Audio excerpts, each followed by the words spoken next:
Oh, there we go. Okay.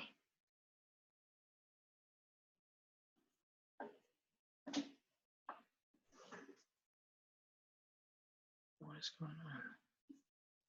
I can share you. Okay, thanks.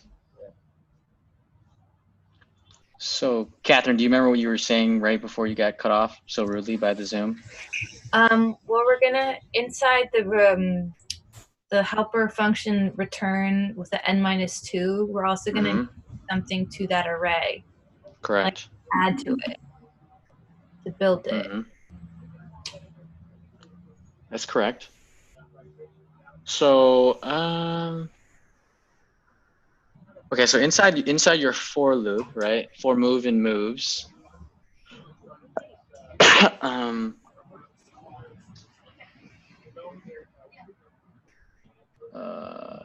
That's actually where you're going to want to call the. So line 13 is where you actually want to make your recursive call.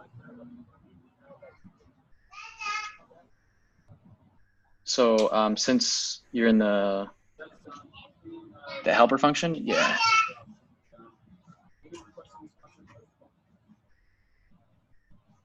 All right, so.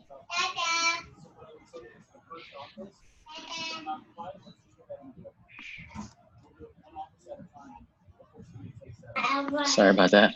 All right. I'm not able to see it. Okay. Bye-bye. Hey, I'll be right back. Keep going though. The clue is that you need to call helper function inside the for loop. That's where your recursive call is. And like Catherine's saying, you're going to pass it two parameters. The first one is obviously the same. It's exactly what you're passing in line 8. And you don't need I don't think you'll need the return keyword on line 13 there. Yeah, you'll just be recursively calling that. All right, be right back. We have to pass move 2, I'm guessing then? Well, you're passing, because like you're doing the same thing on 8, but you're doing that on line 13 of what you're passing in that array, but you want to build onto it. Yeah, but what am I going to be appending though? Shouldn't it be like a third variable?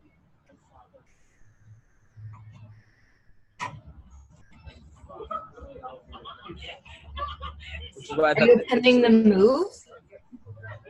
I mean, that's what I was thinking we were doing, right? Yeah. Which is why I thought the if statement should have been under the for loop. And then we would have one just on top for like the base case of n being 0 in the beginning.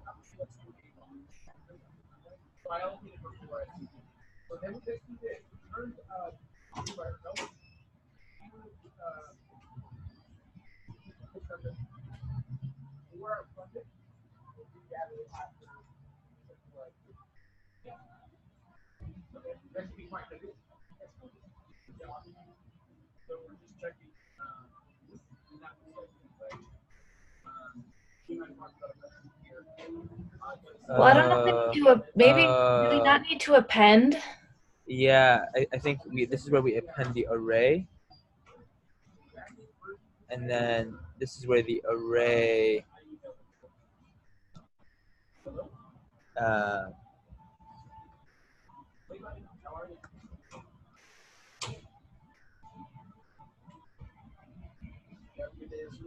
I guess something like this.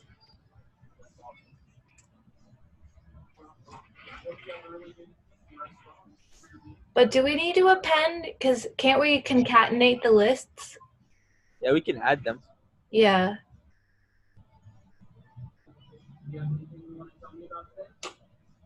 Well, I mean, I feel like we have to append this, no? For array of moves, I think we need to add the array into it, right? But then over here. Well, then what's array? I thought we were passing in. I thought array on line 8 is array of moves that we're passing in. Are we not? It was, yeah. So if we already have it passed in, can't we just return it out? If it's 0, just return array of moves, since it already is an empty array. Yeah, I see what you're saying. Okay, where we get? I think you're right, Catherine.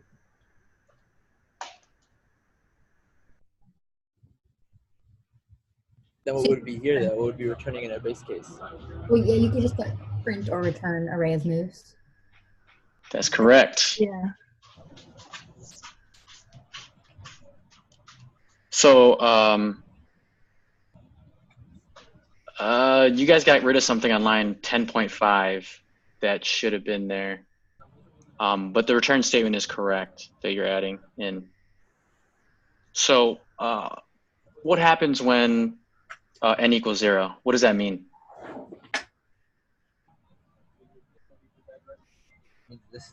There's no more play. Exactly. But when n equals 0, like, do you still get, you still have one of those, you can call it like a, I guess you can call it like a, or you still have to, you'd have to push one more thing into there, wouldn't you? So you do need that. Oh, I see what you're saying, because right now Yeah. it's just, okay. Yep. Right. Yeah. Okay. So, Someone's have to me. I'm putting this as array, and then I'm. Well, you're going to have to append again. Inside the fn equals 0, you're going to have to append array of moves, and then you're returning array of moves. Am I appending array of moves? You're Am I just appending this? appending an empty array, I think. Or you're just appending. So are these supposed to be two different arrays? correct. I'm sorry. Yeah, those are two different arrays. Oh, that's a good thing to know. Okay. Yeah. And then over here, I'm making this an array of moves. Am I adding again? Am I appending an array here? So let's see. So you will only need, so right now you have two things you're passing the helper function. Look at, like, what are your parameters in the helper function? And then this empty array. And what does n represent again? N represents the moves. N represents the moves. Or like, the rounds of the game. the rounds. Yeah. So let's rename that just so it's a little bit more clear. Rounds, like rounds remaining or something, or rounds of, yeah. Okay. Cool. Here we go. All right. So knowing that, you're passing that in there. And then what is the second parameter? What would you want that to be? An empty array, and it's supposed to represent this. Yep. Like this part only. Yeah. Yep. Yeah. That's correct. So then over here, then I would be, I mean, I guess this is still where I'm confused. So where does move? We're pretty much appending an empty array at this point. There's nothing in it. Yeah. Is that a case? Oh, okay. I'm sorry. So move, it would go at the end of that. So like it would be like that empty array that you are, let's see. Resolve. Yeah, so yeah, there you go. Can I just append it? I'm not sure. So is it's array plus move?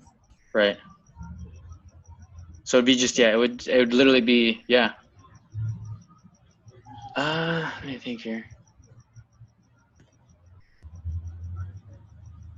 So you're passing in a. Just trying to say I don't like how they did it. Why didn't does, like.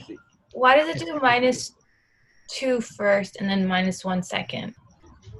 Oh, we should. By the way, we should only have one of those there. you would only need one, I guess. What would you call that? One previous round. The previous number of remaining rounds, you'd only need access to one of those, not the previous, just the previous. -1. Yeah. So rounds remain. Yeah, rounds of game -1, and then your second parameter would be play, or would you have moves? Yeah, it'd be move inside of. I get what you're saying. Yeah. Okay. Yeah. I get what you're saying. You're saying Yep. this would be something. It'd be uh, something like this. Or am I Oh, actually, so off? no, you had it. So like you don't need to put move in the front. You just have 4 move-in moves, and then yeah, you have your helper function right there. So that's good. And that's it right there. You can actually get rid of the array equals array plus move. It would just be array plus move in hard brackets. Yeah. I'm not getting the logic of it. And then actually, okay, so if you go down to line 15, this is where you're gonna do the recursive call on. And you're gonna do another recursive call right there. Of that same. Yep. So you don't have to return it. Yeah, you could just. Yep. And what would you pass it?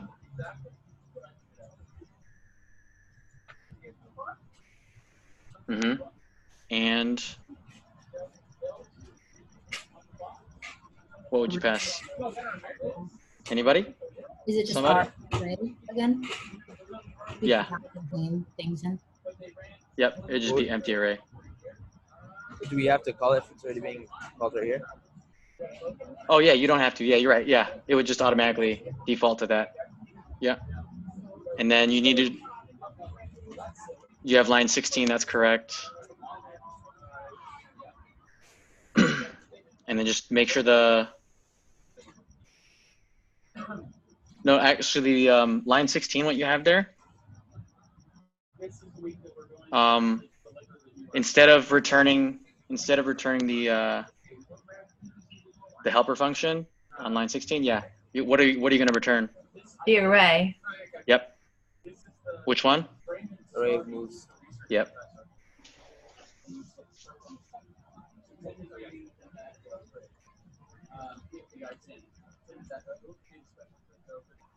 This is where if you had a linter right now and you press save, it would automatically just like format the whole thing for you.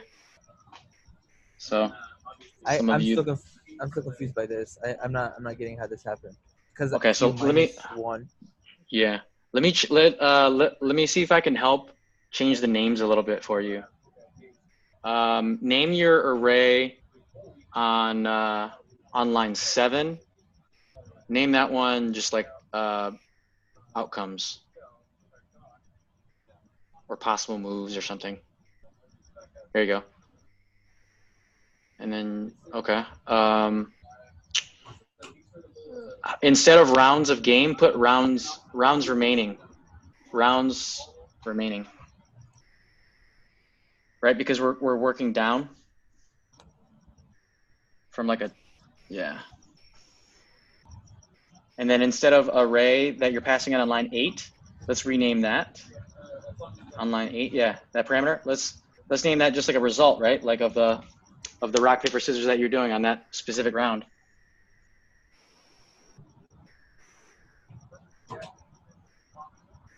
Does that? No. Does that help? Yeah, sorry. Okay. No, I got all that. I'm just not, because when you, for it to hit its base case, it only hits it once.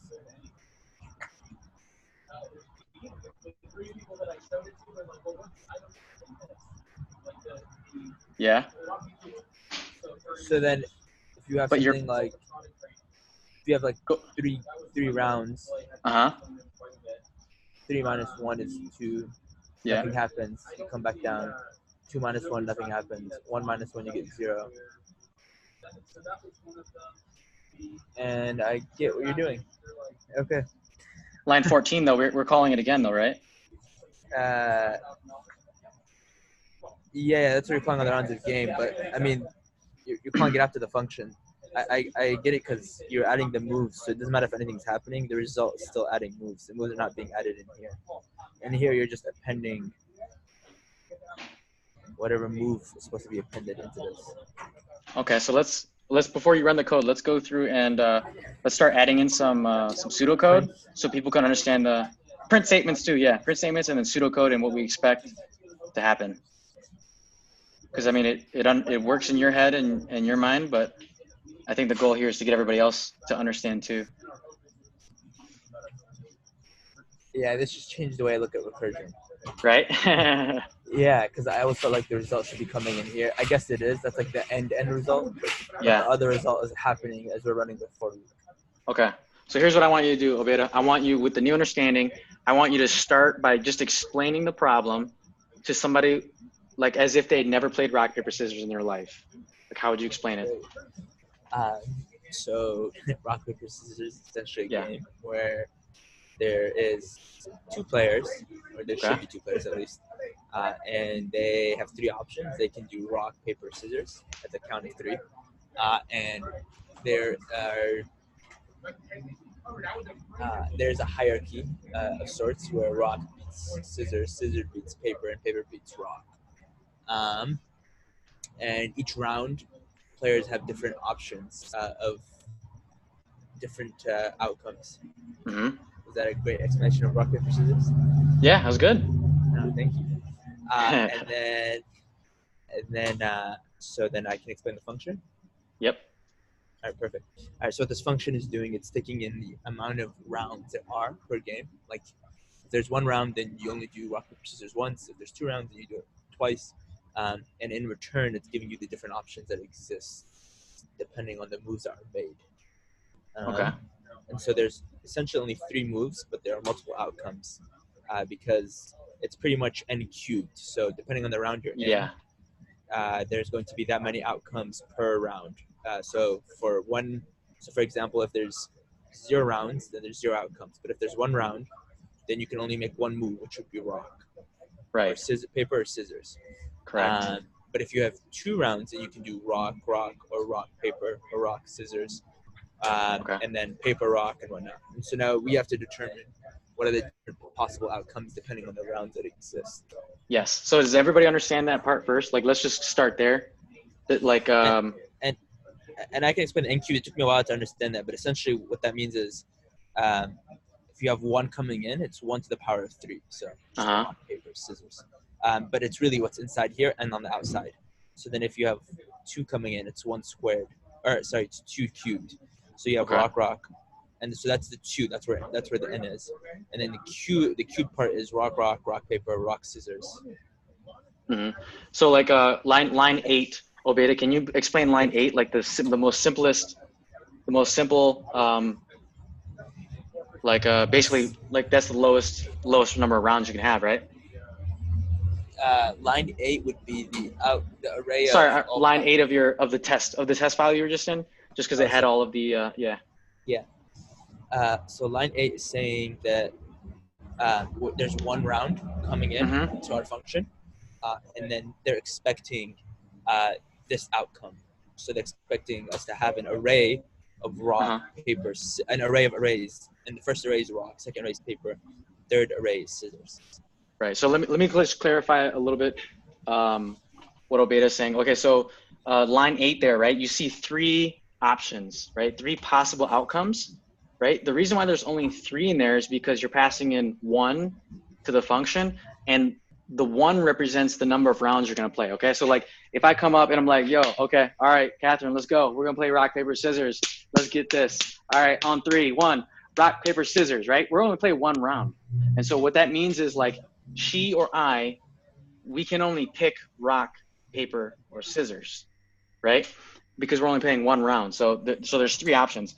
When you go to line 9 and you're playing rock, paper, scissors, you're playing 2 rounds. Now we are seeing how many different options we can pick in those 2 rounds. So each array is going to be the size of what of n is being passed in, right? So if you're passing in 2, that means that Catherine and I, we're going to play 2 rounds. You know, we're gonna play the first one, and I may pick scissors, right? And the next one I pick is it could be like rock, right? So then that's one possible outcome. The scissors first and the rock second. That's one possible outcome in that giant entire list of outcomes. So it would make sense to call like that list that we're returning back to us, like possible outcomes or, you know, possible moves, you know, but it's basically a giant list of all the moves you would make in the 3 rounds of rock, paper, scissors or 2 rounds of rock, paper, scissors. Does that make sense for everybody? Yeah. Tiny, that makes sense? Jade? Yeah, that makes more sense explaining it that way.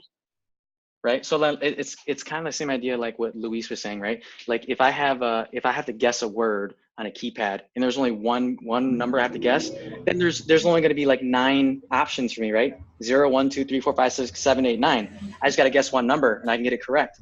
But now you add 2 numbers that I have to guess correctly in order to pick the right permutation to open the lock. Now there's so many more combinations, right? Okay, sorry, Obeda. Go ahead, keep going with your explanation. I don't remember where I was, to be honest. Oh, you were like just I think you just finished. Yeah. So now we have this helper function in here that's going to do the recursion for us because we need to know, we need these 2 out here. We need the outcomes and the moves. So, I mean, I guess it's possible in different ways to do it without the helper function, but they told us to do it with it as a hint. So it's taking in the rounds from what's being passed down. And then we're also passing in an empty array that it will hold essentially the moves per round that are possible. Yes. Yes, that's correct. Oh, you got to change the so on line 5 the parameter has to be rounds remaining as well. On line 5, the parameter. Yeah. Well, I passed it just like this. Oh, okay. I mean, I can do it however you want to do it. Okay, I got you. No, I got you. And then also on line, on line 8, can we rename outcomes? Can we name it lists of outcomes, or something that would like kind of indicate that it's like just a giant list of like giant array of arrays? Yeah. Yes. That's so much more semantic. Thank you. Thank you, sir. I also feel like I, for myself, need to print out.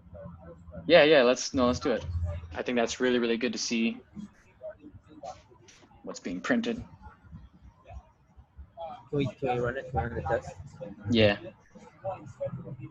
Is everyone okay with me running the test? CD. So is anybody having a light bulb moment yet? Is anything going off for anybody?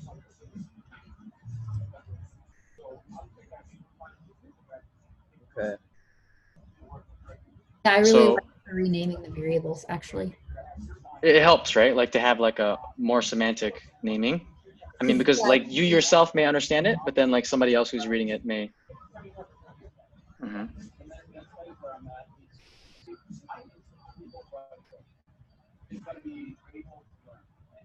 To be fair, I haven't read the prompt for it yet, so I started off confused. It's all right. So this is for the test file, right, Obeda? Yeah. Okay. Can you? Sorry. Oh yeah, I saw that.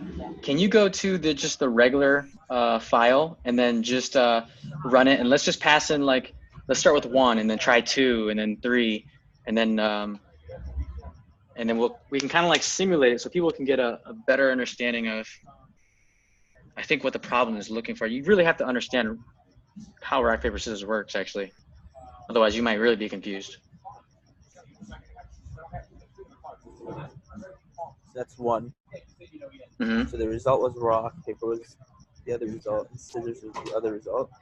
Mm-hmm. And then 2. Boom. You have rock, and it hits rock because after going twice, Yep. it's at 0.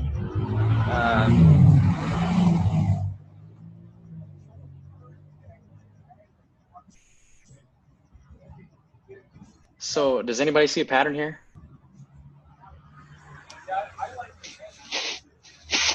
Now I got confused. It's kind of like so like what do you get when you do a for loop inside of a for loop? You get a list of all possible like combinations, right? Yeah. So that's what they're really looking for here.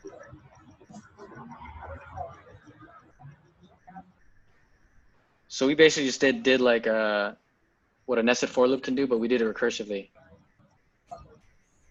because we're creating a total list of possible outcomes. And considering that when you play rock, paper, scissors, like a rock first on the first round and then like a scissors on the second round is not the same as scissors on the first round, rock on the second round. Does that make sense? So like those are two totally different moves. Like that would count as a totally different possible outcome. And you add that one to the list. Does that make sense, Oveda? Yeah. I'm just confused how the rock came in. I need to. Wait. Which part are you confused on? So right now, if we were to print out, if I'm the only one confused, it's fine. I can print. No. We gotta get that light bulb. I'm chasing that light bulb now. John? What's that? I'm trying to understand how we're getting the. How you can get rock and rock together? Yeah. Okay. So, Obeda, Okay. if I'm playing rock paper scissors with Tani, right, and the first move I make is rock, that would be the 0th item in the small array of the giant arrays, right? And then I can pick rock again on the next move. I don't have to choose scissors or paper. I can choose rock again, can I? Yeah. Yeah, so every time you play, it resets. You can always choose rock, paper, and scissors each. Always. Like each time you play. Right. Okay. So basically, you're looking for every single possible combination of moves in sequential order that a player can make based on the number of rounds that you're passing in. Okay. Right. So like Yeah. if you look at the giant array, remember it's just an array of smaller arrays.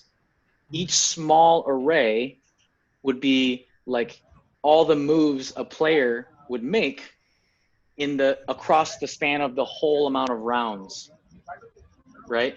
So like these moves right now would only be describing the possible moves for one person.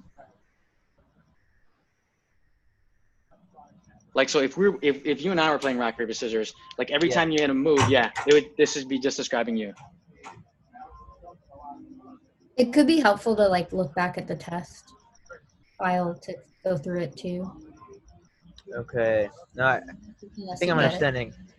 I just think because the way I like to think about recursion is, right, and I think it's because we're doing recursion differently than I like am familiarized myself with, which is you get to here and this is where it is, but like we're changing, we're saying for move and move, so it's at rock right now, and then you're saying okay, so it's gonna be result person move, so now it's rock, and then you're saying round remaining -1, so if it was at 2, it's at 1.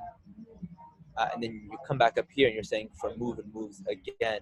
So now you're saying, okay, rock plus rock.